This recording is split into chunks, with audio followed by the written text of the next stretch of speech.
আসসালামু আলাইকুম ওরহমতুল্লাহি ওবারকাতুহু। 10 তারিখ থেকেই এসএসসি 2025-এর পরীক্ষা শুরু হচ্ছে। প্রথম পরীক্ষা বাংলা প্রথম পত্র, তাই বাংলা প্রথম পত্রের সাজেশন নিয়ে হাজির হয়েছি। বাংলা প্রথম পত্রে গদ্য পদ্য অর্থাৎ প্রথমে সিকিউ সাজেশনটা দিয়ে দিই।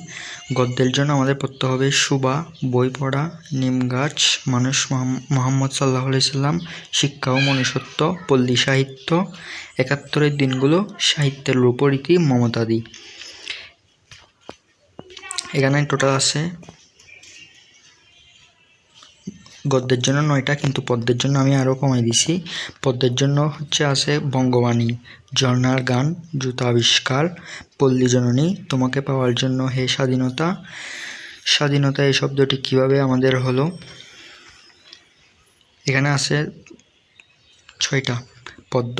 আর নাটক উপন্যাস তো 2টা পড়তে হবে। তারপর আবার যদি পরীক্ষার আগের দিনের জন্য পড়তে হয় তাহলে বলবো যে পরীক্ষার আগের দিনের জন্য হলে বই পড়া, শিক্ষা ও মনুষ্যত্ব, সাহিত্যের রূপরীতি আর মমতাদি, এই 4টা পরীক্ষার রাতে আগে একদম সময় কম থাকলে এই 4টা মাস্ট পড়ে যেতে হবে। তারপর যদি পদ্যের জন্য বলি মাস্ট বি পড়ে যেতে হবে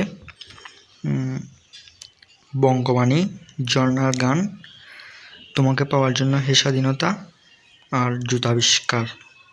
মোট 4টা। এগুলো যদি একদম সময় কম থাকে, আর যদি সময় এখন থেকে শুরু করলে যেগুলো আছে সবগুলোই পড়তে হবে।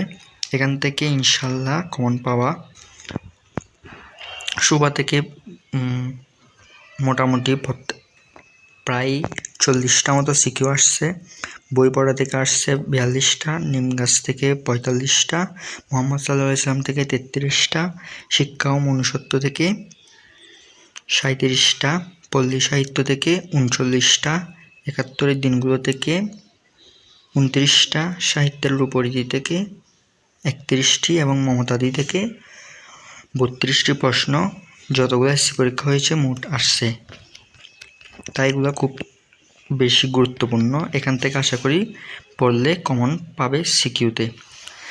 এখন বলি এমসিকিউ। এমসিকিউ এর জন্য কোনো সাজেশন নেই। এমসিকিউ এর জন্য গদ্যের 15টা, পদ্যের 15টা, 30টা আর নাটক উপন্যাসের 2টায় 32টার।